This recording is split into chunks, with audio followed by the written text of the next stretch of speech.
Welcome. We are going to do our social studies. We're going to have a social studies lesson every Wednesday.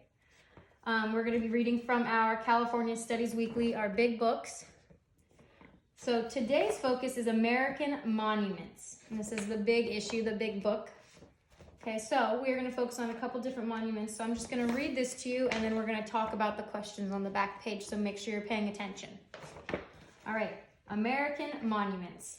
The Washington Monument honors George Washington.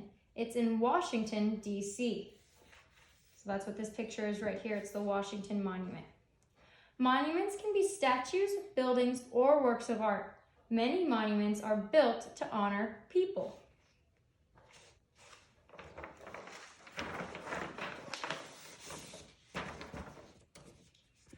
A memorial helps us remember important people.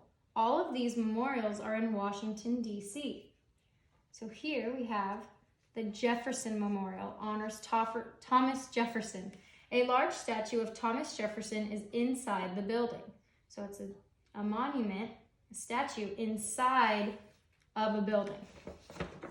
The Lincoln Memorial honors Abraham Lincoln, or the president that our school is named after. You can see the Lincoln Memorial on the back of some pennies and the $5 bill. So here's the Lincoln Memorial. It too is a statue inside of a building. And then like they say, if you look at the back of a penny, you'll see the building of the Lincoln Memorial. And if you look on the back of a $5 bill, you will also see the Lincoln Memorial. The Franklin Delano Roosevelt Memorial honors our 32nd president. He could not stand or walk without help, and he used a wheelchair for many years. Roosevelt was president for 12 years, longer than any other president. They added his dog to the monument as well. Alrighty, so now we have two more monuments. The Empire State Building is in New York City. It is more than 1,400 feet tall. For many years, the Empire State Building was the tallest building in the world. Look how much taller it is than all these other buildings.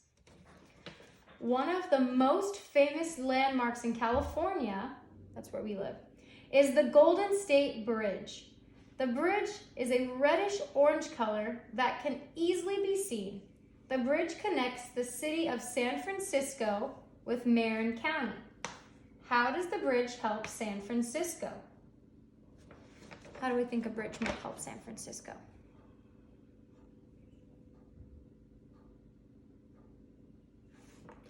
Good, it connects it to other states so that people can travel in between them both over the water so they don't have to take boats. Alrighty, on our last page we have some questions that we can answer. So listen and follow along while your teacher reads each sentence. If the sentence tells something that is correct, we're going to decide if yes. If the sentence is something that's not correct, we're going to say no. So, the Washington Monument is in New York City. Let's think back. Was the Washington Monument in New York City? No, the Washington Monument was in Washington, D.C. Good. Number 2, Franklin Delano Roosevelt was our first president. Did it say Franklin Delano Roosevelt was our first president, or did it have a different number? Franklin Delano Roosevelt was our 32nd president, so no, he was not our first president. Number 3, you can see the Lincoln Memorial on the back of some pennies. Did we say that we could see the Lincoln Memorial on the back of some pennies? Yes, we did. We said we could see that on the back of some pennies, and on what other money? We could see it on the back of the $5 bill. Good. Alrighty. So, right here we have write an X on the map where San Francisco, California is located. Have you ever seen the Golden Gate Bridge? So right up here we see San Francisco, California, so we'd mark our X right there. And then I want you to think about it. Have you ever seen the Golden Gate Bridge? Have you been up to San Francisco? Think about it. It's a big red bridge. Some of you may not. Either way is okay. And then we have one last little story right here, in American Stories. Salem Poor was a patriot. He was born a slave, but he bought his own freedom. He fought in the American Revolution against the British to help America become free too. Salem was a brave soldier. He got a reward for being brave during the war. And those are all about our American monuments.